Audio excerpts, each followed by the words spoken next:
Every difficult situation in your life gets worse at the exact moment the ego takes control. Rumi points to another way out. Stop obeying the noise within so the soul can see what the ego will never see. And if you stay until the end, you will understand how to leave this blind state and allow to be born within you, the only presence capable of passing through any difficult situation without destroying you from the inside.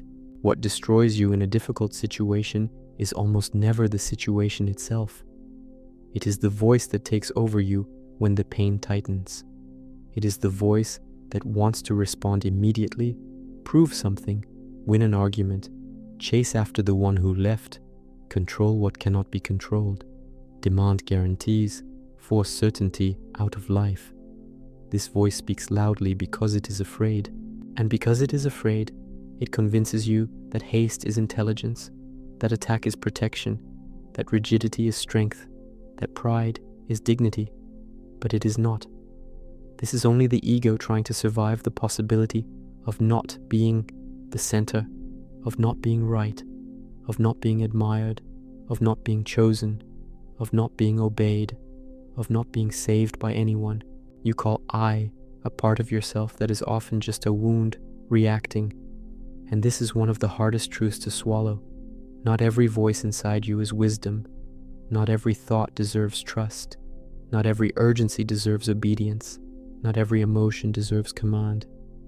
In Sufism, there is an important word for this, nafs. In simple terms, it is that part of you that lives hungry for control, approval, immediate pleasure, superiority, defense, and possession. It is not a monster separate from you. It is a raw state within you. It is the part that always wants to take the throne. And the problem is that many people spend their entire lives thinking that serving the nafs is being authentic, when in reality they are only being slaves to their own impulses. Rumi revolves around this point all the time. The human being lives far from their own source because they confuse noise with truth. They confuse reaction with presence. They confuse attachment with love. They confuse fear with intuition. They confuse pride with identity. And until you perceive this with real pain, with brutal honesty, you will keep calling my personality what is only an old defense repeated so many times that it became habit. The ego loves habit because in habit it rules. The soul does not. The soul does not want to keep you small. The soul wants to return you to what is true, and for that reason, at first, it may even seem harsher. Because it does not soothe your illusion, it tears it away. That is why difficult situations are so revealing. They do not only show what happened outside, they show who governs within. When someone rejects you, who speaks first? When you lose money, who speaks first? When someone betrays you, who speaks first? When you are humiliated, forgotten, replaced, pressured, who runs to the steering wheel of your mind? Almost always, it is the ego, and it arrives with the same old logic. Do something now. Don't let it slide. Show who you are. Don't come out on the bottom. Regain control. Don't accept feeling this pain. Do you see the tragedy? The ego not only suffers, it also prevents you from moving through suffering cleanly. It takes a wound and turns it into a drama, a war, a thought addiction, dry pride, choices that you later call regret. I know this voice because I have felt this fire inside as well. I have seen the impulse to respond when silence was better. I have seen the urge to forcefully resolve what only time could clear. I have felt the hunger to be understood by someone who did not want to understand. I have watched the mind craft perfect speeches to win outwardly while losing myself inwardly.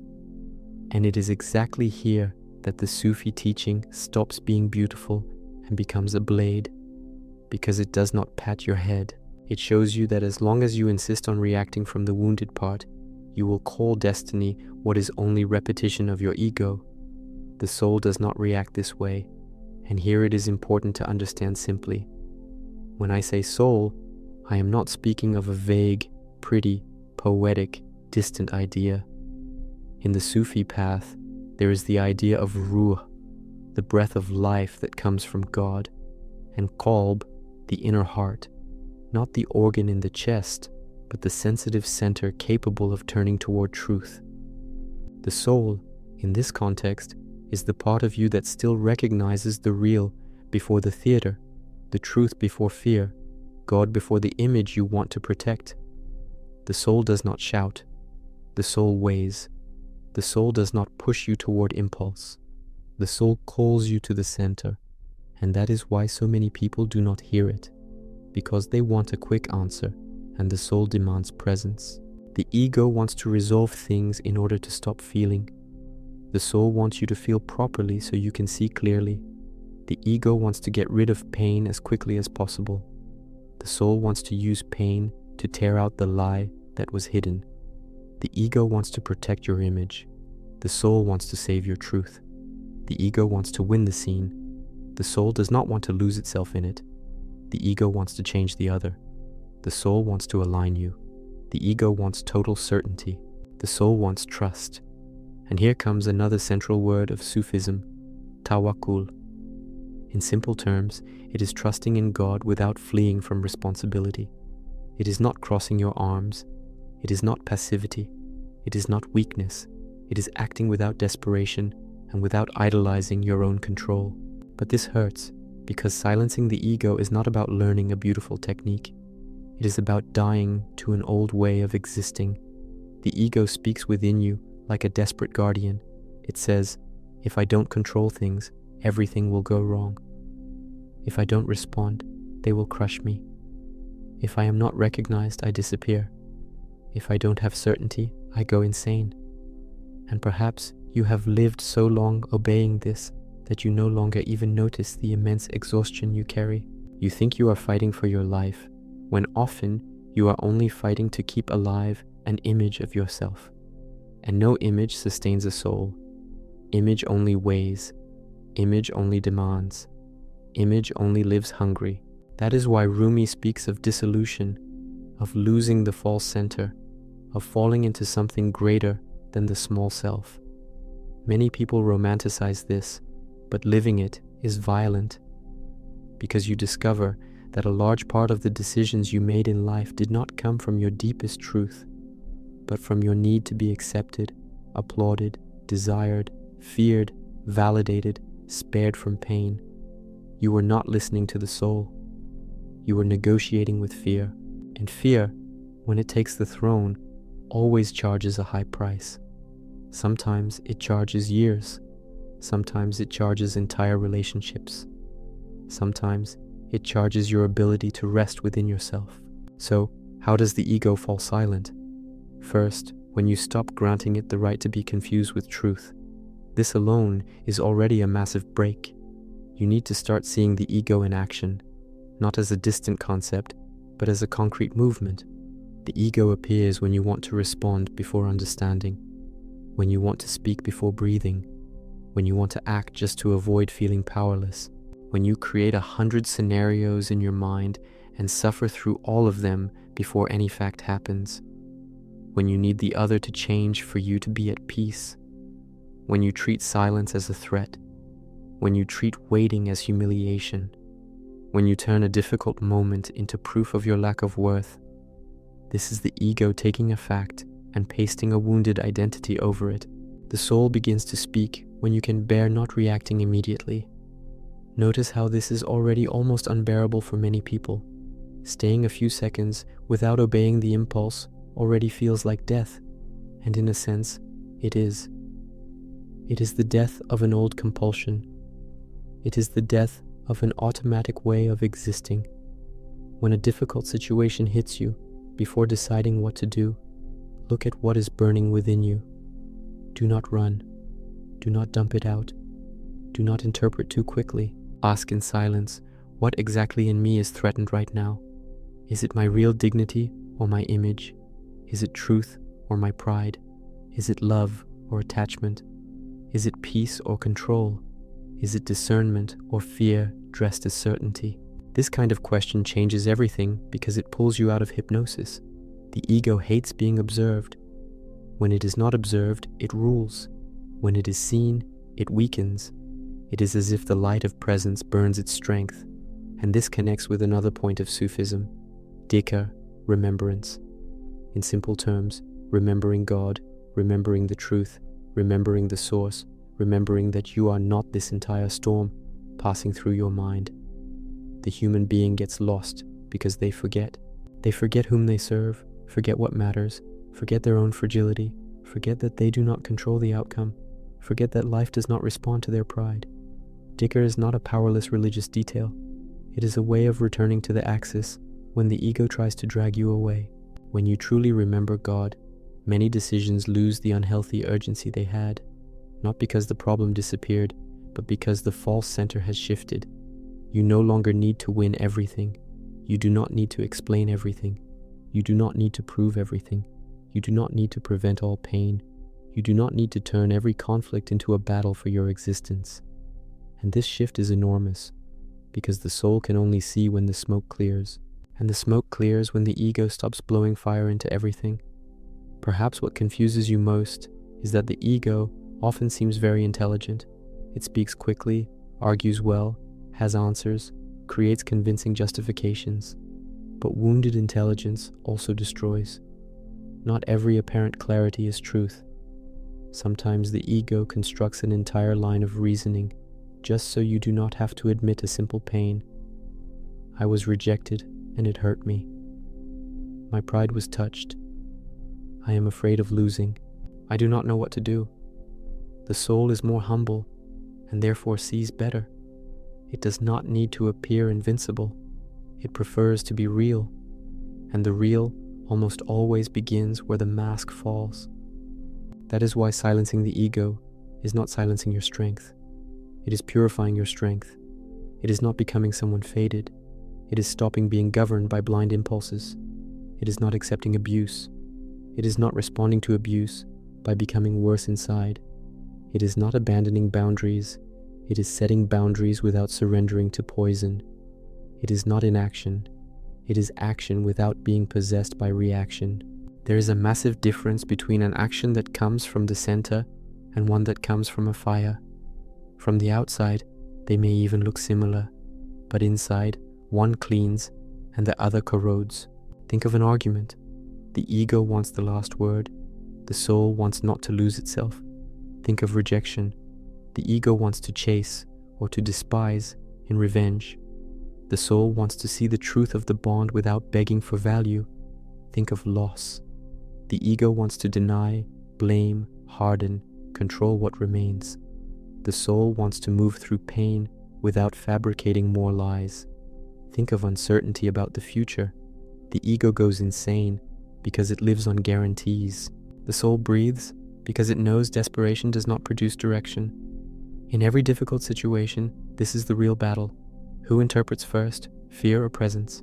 Rumi is powerful precisely because he does not point to a superficial reform of behavior. He points to a transformation of the center of being. The problem is not only what you do, the problem is from where you do it. You can make the same decision from the ego or from the soul, and the energy changes everything. You can leave a relationship out of pride or out of truth. You can remain silent out of fear or out of wisdom. You can wait out of cowardice or out of trust. You can confront out of vanity or out of clarity. The soul is not defined only by the external gesture. It reveals itself through the inner quality of the gesture. And here comes a part that few people want to hear. Many of the difficult situations in your life keep repeating because there is still something in you that prefers familiar suffering over unfamiliar truth. This is harsh, but it is real. The ego prefers a familiar hell to the emptiness that comes before transformation. It prefers to keep fighting over the same scraps, repeating the same dramas, justifying the same reactions, rather than entering the silence where it loses power. That is why so many people say they want peace, but feed on conflict. Say they want love, but keep choosing attachment. Say they want God, but continue worshipping their own control. The mouth wants one thing, the real center still wants another. And what begins to break this? A kind of sincerity without disguise. The moment when you look within and stop saying, "This situation made me become this," and begin to admit, This situation revealed what was already governing me. This changes everything, because as long as you treat the ego as a consequence of the world, you will feel like an eternal victim. But when you see that the ego uses the world to manifest, responsibility returns to the right place. And responsibility here is not guilt. It is clean power. It is realizing that there is a deeper place within you that can stop feeding this machine. That deeper place grows in silence. And silence here is not just the absence of sound. It is the absence of obedience to noise. Sometimes you are quiet on the outside and screaming inside. That is not silence. Real silence is when you stop following every thought as if it were an order. It is when you let the wave pass without placing your identity inside it. It is when you feel the udder but do not hand over your center. It is when you do not negotiate with the ego's temptation. You see, you breathe, you endure, you remember, and you wait for the smoke to settle. This requires strength, much more strength than reacting. The soul resolves difficult situations in a way the ego considers weak, but later proves far deeper. The soul observes before acting. The soul does not need to win the scene to win within. The soul accepts that not every closed door is a loss. The soul accepts that not every pain is punishment. The soul understands that some situations enter your life not to be controlled, but to break the false identity you have been protecting. This is not defeat. This is purification. It is hard, but it is clean, and clean is worth more than comfortable. In Sufism, there is a strong idea of polishing the heart. This is simple to understand. The inner heart becomes opaque when it is covered by pride, attachment, envy, vanity, resentment, fear, illusion. You look at life through this layer and think you are seeing clearly, but everything is distorted. A difficult situation then becomes a final test, because it shows how dirty this mirror still is. When the ego dominates, you see threat in everything, attack in everything, contempt in everything, abandonment in everything. When the heart begins to be cleaned, you do not become naive. You become more real. You begin to distinguish what is fact from what is a wound, interpreting the fact. And this is what the ego fears most: discernment. Because discernment separates what it had mixed. The ego mixes love with possession. It mixes boundaries with revenge. It mixes intuition with paranoia. It mixes surrender with giving up. It mixes humility with humiliation. It mixes intensity with truth. And you, not noticing this, end up living in excess. Excess speech, excess thought, excess reaction, excess attempts to control. The soul simplifies. Not because life is simple, but because truth is usually simpler than the drama invented by the ego. Perhaps you are waiting for a magical solution, something that will make the ego's voice disappear once and for all. But it does not work that way. The ego does not vanish because you heard a beautiful idea. It loses power when you stop feeding it at the exact moment it most wants to be fed. In the instant of anger, in the instant of neediness, in the instant of fear, in the instant of abandonment, in the instant of humiliation. That is where the battle is real, not afterward. Afterward, it has already become habit again. It is in that second that you must remember, I do not have to obey this first voice. It seems small, but this decision changes entire destinies, because the first voice almost always wants to preserve a fragile version of you. The soul wants to return you to what does not depend on applause, response, possession, or control. And that is liberating and frightening at the same time. Liberating because it frees you from the slavery of reaction. Frightening because you realize how much of your life you built on things that can disappear. When Rumi points to divine love, to the dissolution of the false self, to surrender to the real, he is not inviting you to become distant from life. He is inviting you to stop being dragged by everything, to keep living, loving, choosing, speaking, acting, but without handing the throne to your fear. So the next time life tightens around you, do not just ask, what should I do? Ask, who in me wants to do this? That question can save you from years of repetition. Who wants to reply to this message? Who wants to go back to that place? Who wants to insist on this argument? Who wants to prove this? Who wants to chase? Who wants to control the outcome? Who wants to turn this moment into a war? Is it your soul asking for truth, or your ego trembling at the thought of disappearing? And if the answer hurts you, even better, because that pain may already be the doorway to something cleaner, higher, and more real than everything you have been calling yourself. And when that door truly opens, you will realize that most difficult situations did not ask for the noisy strength of the ego. They asked for the silent courage of the soul. But if that is true, then the next question becomes even more uncomfortable. When the ego loses its voice, what in you finally begins to speak? And what will that voice demand that you abandon now? And when you begin to take this seriously, one thing becomes even clearer. The ego does not speak only in your head, it speaks in your body. It tightens your chest, dries your mouth, hardens your jaw, speeds up your breathing, makes your hands restless, pushes you forward as if some disaster will happen if you do not do something in that very second. This is a brutal trap because you start confusing activation with direction. Just because something inside you has become urgent does not mean it has become true. Often, it is simply your entire system overtaken by the fear of losing control. In the Sufi path, the inner heart, the qalb, is treated as the center of spiritual perception, and the practice revolves around purifying this center and remembering God through dhikr, remembrance. Alongside this, tawakkul is precisely trust and surrender in God, not desperation disguised as action. That is why, when a difficult situation arises, the first battle is not against the problem. It is against the automatic interpretation of the problem. You receive a cold message, and the ego immediately translates, "It's over, you lost, you were diminished, reply now." Make them feel what you felt.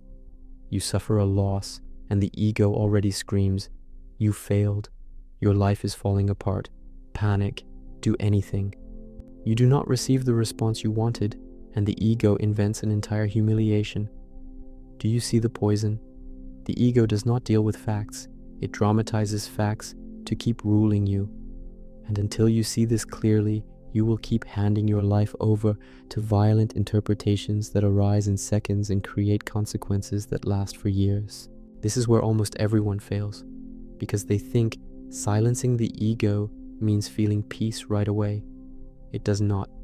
Very often, silencing the ego means standing inside an inner hell without obeying it. It is feeling the urge to send a message and not sending it. It is feeling the urge to explain everything and not explaining. It is feeling the urge to invade, demand, accuse, pressure, run, grab, insist, justify yourself, and still remaining steady, breathing, enduring the emptiness without turning it into destruction. This does not look beautiful. It looks like weakness to those who live by impulse. But this is the point where the soul begins to breathe, not because the pain has ended, but because you have stopped increasing the pain through blind reaction. I say this because I have seen within myself the damage that rushed reaction creates. I have seen the mind build an entire case in a few minutes.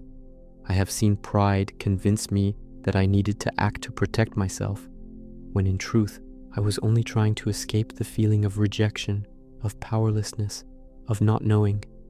And this is one of the hardest things to accept. Often, you do not want to resolve the situation. You want to kill the feeling the situation brought. But those who try to kill a feeling by force almost always create an even bigger problem. The soul does not try to kill the feeling. The soul moves through the feeling until it finds the truth beneath it. And the truth, very often, is simple and brutal. Sometimes what hurts is not what happened. It is what it touched within you. It is not just the person who left. It is your wound of abandonment. It is not just the criticism. It is your hunger for approval. It is not just uncertainty. It is your inability to live without guarantees. It is not just the other's silence. It is your terror of not being important. The ego hates when you discover this, because it loses its heroic narrative. It wanted you to believe the problem was entirely outside. The soul shows that there is a root within, and when you see the root, the difficult situation stops being only a threat and begins to become a revelation. That is why the soul resolves better than the ego, because the ego tries to resolve the scene, the soul tries to resolve the root. The ego wants the pain to pass quickly, the soul wants the lie to end. The ego wants immediate relief, the soul wants real freedom. And real freedom almost never comes from an impulsive act. It comes from a clarity that takes a few extra seconds to appear. But those seconds cost the ego dearly, because in them it can no longer use you as it once did. In those seconds, you stop being a puppet of fear. Rumi is so profound precisely because he does not place the center of life in image, impulse, or the restless mind. He shifts the center to a deeper truth, a truth that cannot be reached through dry reasoning or superficial perception alone. In intellectual traditions surrounding Rumi, this appears as a critique of total reliance on discursive thought and sensory appearances when it comes to spiritual truth. And this changes everything for you now, because it means that the difficult situation in your life cannot be resolved solely by the loudest part of you. The loudest part of you is not the wisest. Very often, it is simply the most frightened. So there is a very concrete movement you need to begin making. And it is simple to understand. Before deciding, descend. Descend from thought into presence. Descend from the story into the fact. Descend from image into truth. Descend from pride into the heart. Descend from reaction into observation. Instead of asking, how do I make this work? Ask, what in me is trying to dominate this situation? That question breaks the chain, because perhaps what is trying to dominate is only the fear of being seen as weak. Perhaps it is only neediness trying to dress itself as love. Perhaps it is only attachment trying to disguise itself as loyalty. Perhaps it is only vanity trying to look like discernment. And here is a distinction that can save you from much illusion. The voice of the ego always comes loaded with pressure. The voice of the soul comes loaded with truth. The ego's voice tightens. The soul's voice clarifies. The ego's voice wants now. The soul's voice accepts the necessary time. The ego's voice makes you smaller, more tense, more dependent on the world's response. The soul's voice returns you to your center, even while the pain remains. The ego says, without this, you won't be okay. The soul says, even without this, you do not have to abandon yourself. The ego makes you chase. The soul makes you see. Perhaps you have never noticed this with such clarity because you were taught to overvalue intensity. But intensity is not proof of truth. Sometimes, the most destructive lie arrives with overwhelming force. Sometimes, the most misguided impulse feels like the most inevitable thing in the world. And that is why so many people hand their lives over to what they feel in the first impact. But the first impact is not a judge. It is just shock. The problem is that the ego loves shock, because in shock, you do not think, you do not see, you do not discern, you simply react. And by reacting, you hand the crown back to it. That is why silence is so powerful. Not the silence of games, not the silence that punishes the other, not cold, theatrical, poisonous silence. I am speaking of that clean silence in which you interrupt the chain of the automatic. The remembrance of God, dhikr, arose precisely as a constant return to the center and to divine presence, and in the Sufi path, it serves to pull a person out of self-distraction and place them again before the real. When you remember God, instead of worshipping your reaction, something reorganizes. You stop acting as if the entire world depends on your urgency. You stop kneeling before the anxiety of your own ego, and this can happen in any difficult situation in your life. In betrayal, for example, the ego wants you to become as dirty as the pain you received. It wants revenge, humiliation, exposure, retaliation. The soul does not call this strength. The soul wants truth. Sometimes truth is leaving. Sometimes it is cutting ties. Sometimes it is confronting. Sometimes it is saying nothing more. But whatever the action, it does not come from poison. Because when it comes from poison, you may hurt the other, but you contaminate yourself as well. and the soul does not want to see you winning outwardly while rotting inwardly. In rejection, the ego wants to chase lost value. It wants to negotiate dignity. It wants to beg for presence. It wants to turn love into pursuit. The soul resolves it differently. The soul looks at the wound that opened, lets it hurt, but does not hand over its worth to the gaze of the one who left. This seems impossible when you are in the middle of pain, but that is precisely where the soul proves it exists. Not when everything is calm, but when everything in you wants to bow before an absence. And still, some deeper part says, do not abandon yourself in order to be chosen. In a crisis of decision, the ego also wreaks havoc. Because it does not want the right decision, it wants the decision without risk, without loss, without discomfort, without fear, without waiting. But life does not work that way. Sometimes the soul chooses a path the ego hates, because that path kills an old image. Perhaps the ego wants to stay in a situation only because it is still admired there. Perhaps it wants to leave another only because it felt wounded there. Perhaps it wants to cling to a closed door simply because it cannot bear not being accepted. The soul looks deeper. Where is there truth, clarity, alignment, and peace, even if there is pain? That question is worth more than 100 racing thoughts. And there is a very strong sign that the soul is beginning to govern. You stop trying to resolve everything through words. The ego believes that all salvation lies in saying one more thing, explaining one more time, proving one more point, sending one more message, making one more argument, making the other understand.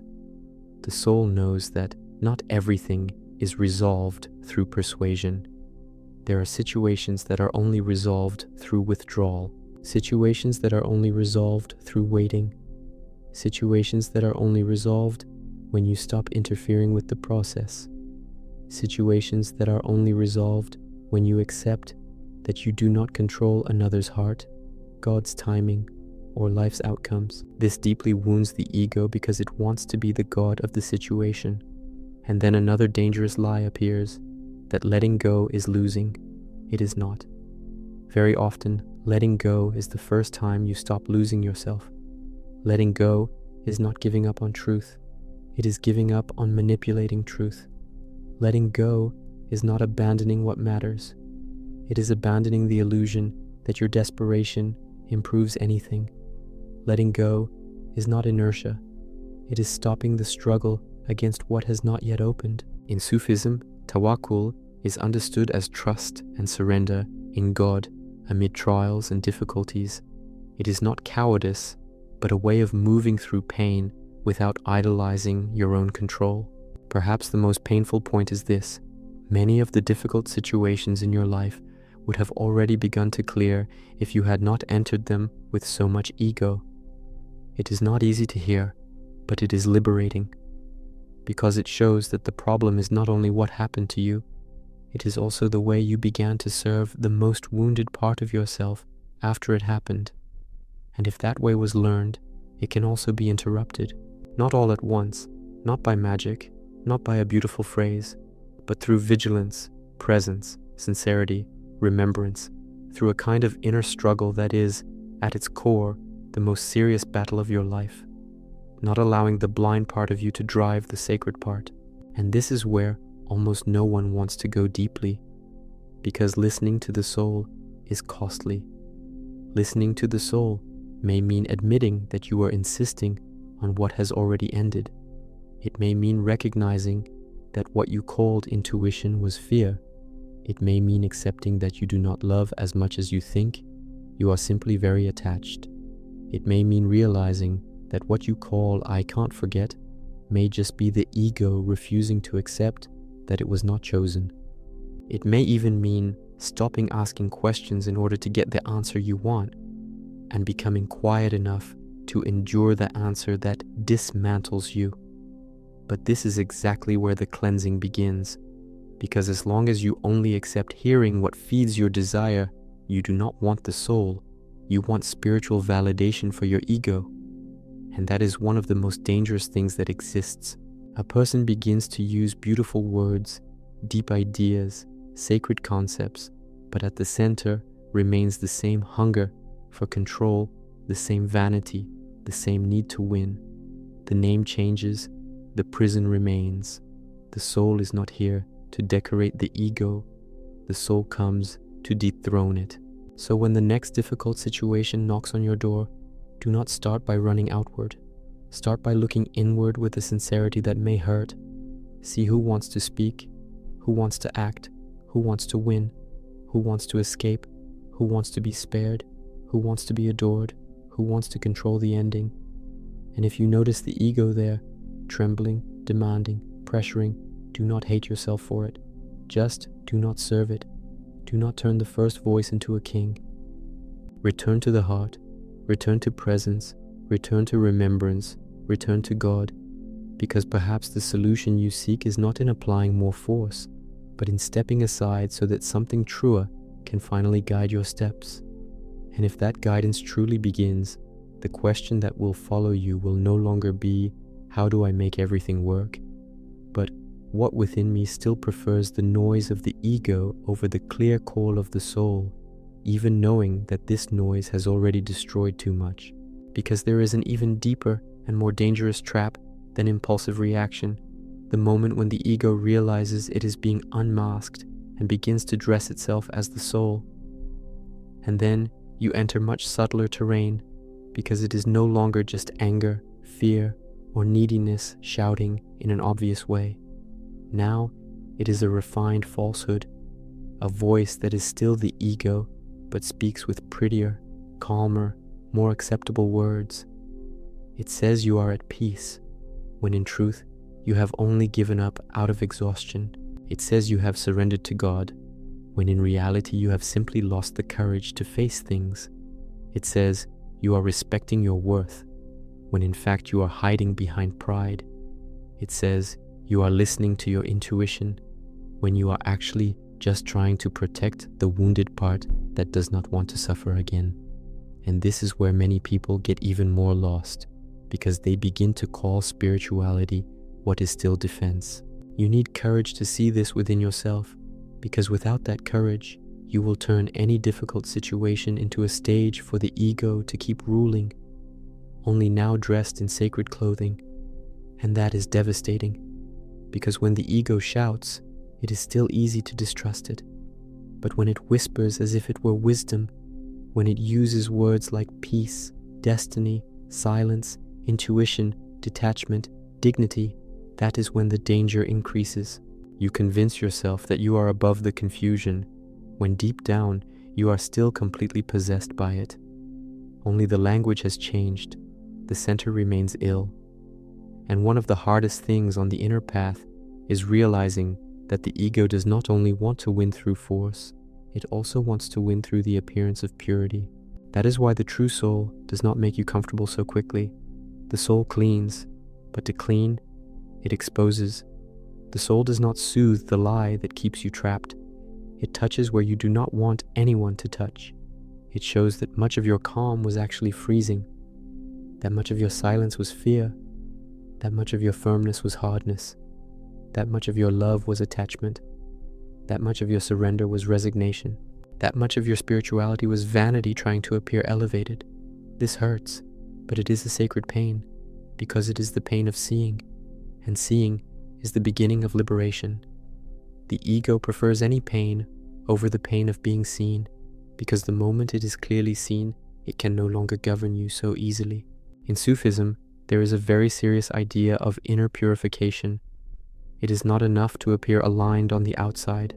The center must be clean, the heart must be polished, the intention must be washed, and this completely changes the way you move through a difficult situation, because you stop asking only, what is the best decision, and begin asking, who in me wants to make this decision? And that question saves you from a level of illusion that destroys many lives, because a human being can do very wrong things with a very correct appearance. They can call escape peace. They can call revenge a boundary. They can call attachment loyalty. They can call pride self-love. They can call fear prudence. And until you make this separation within yourself, you will continue to be deceived by your own language. The soul does not need to decorate itself to appear right. It does not perform. It does not force an image of being enlightened, mature, or invulnerable. It is clean. And cleanliness does not always look beautiful at first. Sometimes the soul asks you to admit a humiliating truth. It asks you to recognize that you were chasing emotional crumbs. It asks you to accept that you humiliated yourself to avoid feeling abandoned. It asks you to see that the difficult situation grew in your life because it touched your need to be validated. It asks you to bow your head before God and confess, I was not seeking truth. I was seeking relief, control, and immediate answers. This kind of sincerity is what the ego hates most, because it lives on appearances, and sincerity strips it naked right in front of you. And when that costume falls, you begin to notice something that once went unseen. Many difficult situations are not resolved when you do more, explain more, insist more, or think more. They begin to resolve when you stop pouring your excess ego onto them. The problem already existed, yes. The pain was real, yes. The injustice, the loss, the rejection, the doubt, all of that may be real, but the ego always arrives to add more weight, more story, more interpretation, more drama, more identity, more fear, more need for outcome. It never lets pain come alone. It poisons pain with narrative. The soul does the opposite. It allows truth to appear without being covered by 100 layers of reaction. Perhaps this is what is missing for you. Not more effort, not more technique, not more thinking. Perhaps what is missing is stopping the feeding of the secondary lie the ego builds on top of primary pain. Primary pain is the fact, the loss, the betrayal, the uncertainty, the absence, the humiliation, the waiting. Secondary pain is what the ego constructs on top of it. This proves I am worthless. This will never pass. I need to fix this now. Without this, I am nothing. I cannot be seen like this. I need to win this situation. And almost always, it is this secondary pain that drives you mad. It is not what happened. It is what the ego does with what happened. That is why the first sign that the soul is beginning to govern is both very simple and very difficult. You stop increasing the problem within yourself. The situation remains difficult, but you no longer collaborate with the destruction. You no longer pour mental gasoline on everything. You no longer turn uncertainty into absolute catastrophe. You no longer take someone's silence and turn it into a sentence against your worth. You no longer treat every pain as proof that you have been abandoned by God. You suffer, yes, but you suffer more cleanly. And to suffer cleanly is already a massive revolution, because most people suffer by further contaminating what was already wounded. Rumi revolves greatly around this death of the false center, not a physical death, but the scoot of what in you wants to be Lord of everything. And this fall is frightening, because the ego has convinced you your entire life that without it, you will be destroyed. It says that if you do not react, you will be weak. If you do not insist, you will be forgotten. If you do not control, you will be swallowed. If you do not chase, you will lose what you love.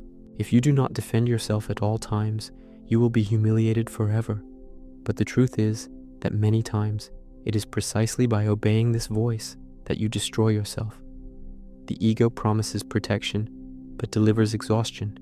It promises dignity, but delivers hardness. It promises intelligence, but delivers confusion. It promises love, but delivers dependency.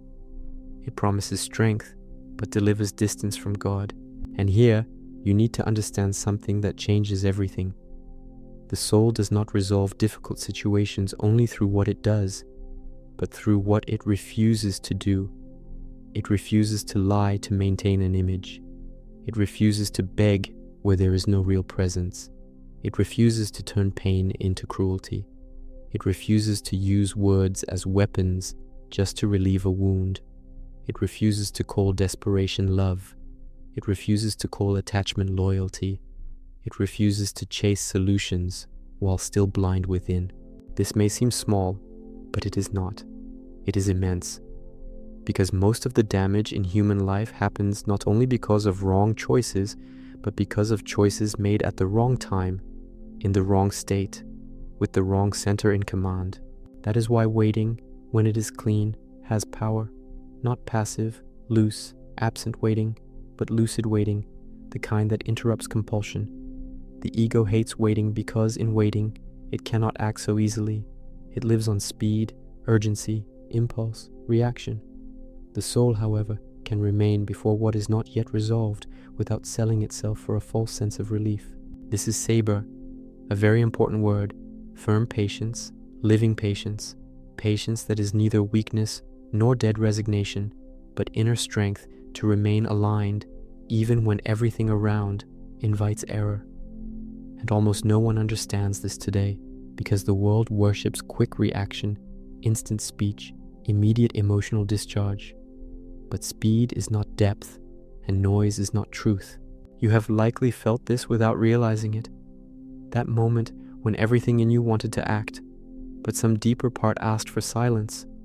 Not a silence of fear, but a silence of spiritual protection. A silence that said, do not touch this now. Do not respond like this. Do not decide from this place. Do not go after this with this heart. Do not say yes while you are wounded. Do not say no just because your pride was hurt. That moment is precious because that is when the soul tries to save you. And almost always, it tries to save you not by giving you a brilliant answer, but by preventing you from making worse what is already difficult. But the ego cannot stand this. It prefers a wrong answer now to a clean answer later. It prefers a word that wounds over a silence that reveals. It prefers to maintain control of the scene than to lose control and be forced to trust. And this is where one of the hardest battles of inner life appears, the struggle against the need to control the outcome. As long as you need to control the outcome to feel safe, the ego will have great power over you, because every difficult situation will become a threat to your sense of existence. If the person returns, you exist. If the plan works, you exist. If the other recognizes you, you exist. If the answer comes, you exist. If the door opens, you exist. Do you see the prison? You outsource your center. The soul does the opposite. It returns your center to God. When this begins to happen, something changes in the way you look at what hurts you. You begin to see that not every closed door is rejection. Not every delay is abandonment. Not every loss is punishment. Not every frustration is defeat. Sometimes the difficult situation entered precisely to tear away a false dependency. Sometimes it came to show you how much the ego was in command. Sometimes it came to break an idol hidden in your heart. And an idol is not always something religious or visible. Sometimes it is the image you have of yourself. Sometimes it is the need to be loved in a certain way. Sometimes it is control. Sometimes it is the answer you decided you needed to receive. Sometimes it is the idea that life should spare you from pain. And while these idols do not break, the soul cannot breathe properly, because the soul was made for something higher than serving the small tyrannies of the ego. It was made for the real, for truth, for God, for a life that is cleaner, more whole, less enslaved to fear. But to live this way, you will have to let go of many things that today still seem indispensable. You will have to let go of winning certain scenes. You will have to let go of some explanations. You will have to let go of certain emotional pursuits. You will have to let go of the pleasure of being right. You will have to let go of using pain as an excuse to hurt. You will have to let go of turning every difficulty into a story about your importance. And this is heavy, because the ego made you believe these things were you. They are not. They are only clothes. Old, tight, dusty clothes that you have worn for so long, you forgot what it feels like to breathe without them. And perhaps that is why you are so afraid to silence the ego's voice, because a part of you believes that if the ego falls silent, nothing will remain. But something does remain, the most important thing. What remains is what does not need to shout to exist. What remains is what does not need to manipulate to be strong. What remains is what does not need to be the center of the scene to be at peace. What remains is the heart when it is touched by the remembrance of God. What remains is clean dignity. What remains is a quiet strength that does not carry the violence of impulse. What remains is the soul, and when the soul begins to govern, you do not become someone without conflict. You become someone less sellable to conflict. You still feel, still cry, still tremble, still face hard decisions, still suffer when you lose, still shake when your wounds are touched. But you no longer hand over your throne so easily. You no longer take every thought as absolute truth. You no longer turn every emotion into a command. You no longer call every intensity direction. You no longer idolize every desire just because it came with force. This is inner maturity. This is the beginning of freedom. This is the ego losing its power to hijack your entire life with every new pain. And perhaps what frightens you most is that for the soul to resolve certain difficult situations, it will demand from you what the ego would never willingly accept: humility. Humility to admit that you were wrong. Humility to see that your neediness was louder than your love. Humility to accept that not everything you want is good for you. Humility to recognize that you were using God as an excuse to have your will confirmed. Humility to remain without answers for a while. Humility not to force an exit just because you cannot bear the emptiness.